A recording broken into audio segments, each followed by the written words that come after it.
এই আপনার প্রবলেম কি? আপনি এখানে দাঁড়িয়ে আছেন কেন? আর কি দেখাচ্ছেন আমার ওয়াইফকে?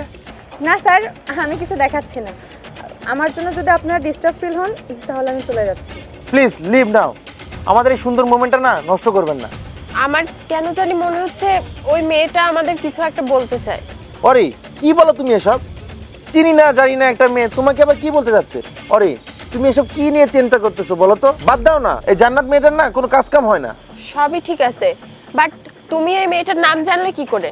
ও, যখন রেস্টুরেন্টে ঢুকলাম না তখনই ওর নামটা জানতে পারলাম। কে যেন ওর নাম ধরে ডাক দিচ্ছিল। কই, আমি তো দেখলাম না। কি বলতেছো?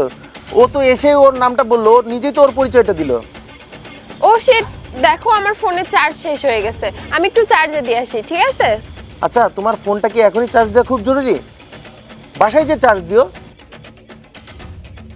আরে ছবি তুলবো, আপলোড করব না, 10 মিনিট লাগবে, একটু ওয়েট করো। আচ্ছা ঠিক আছে, যাও।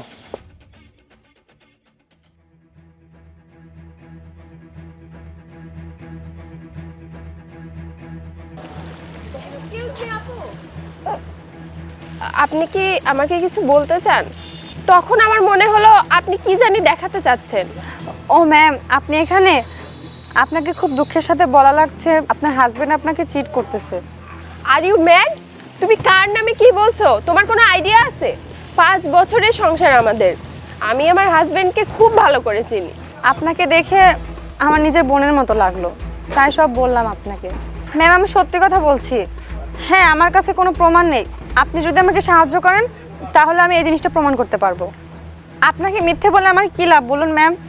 আপনি একটাবার আমাকে বিলিভ করে দেখেন, আমি সত্যটা প্রমাণ করে দিব।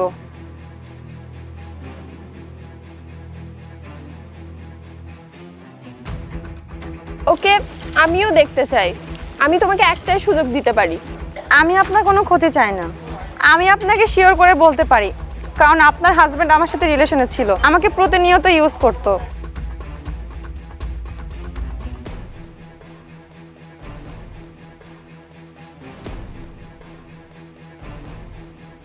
আরে পাখি, তুমি এই জায়গায়? ওহ বেবি, তুমি কি আমার সংসারটা ভাঙতে চাও বলো? তুমি না অনেক বড় ভুল করছো আমার ওয়াইফের কাছে গিয়ে। আমি কিন্তু ঠিকই বুঝতে পারছি তুমি আমার ওয়াইফকে কিছু একটা বলতে চাও। এর শাস্তি কিন্তু তোমাকে পেতেই হবে। তুমি খুব ভালো করেই জানো এই রেস্টুরেন্টটা আমার বন্ধুর। তোমার চাকরিটা খেয়ে দিতে কিন্তু আমার একটা মিনিটও সময় লাগবে না। তাই চাকরিটা বাঁচাতে হলে আমার সাথে একাকী দেখা করতে হবে। আর আমার মনে হয় আমি তোমাকে বুঝাতে পেরেছি আমি কি চাচ্ছি। কি হলো, উত্তর দিবা না পাখি?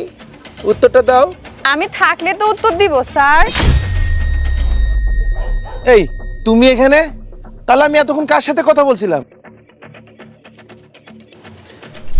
অরে তুমি এখানে? তুমি এখানে কিভাবে আসলে? তোমাকে আমি আজকেই ডিভোর্স দিব। তোমার মতো লম্পট দুশ্চরিত্রের মানুষের সাথে আর 1 সেকেন্ডও না। শোনো, অরে শোনো, তুমি একবার আমাকে এক্সপ্লেন করতে দাও।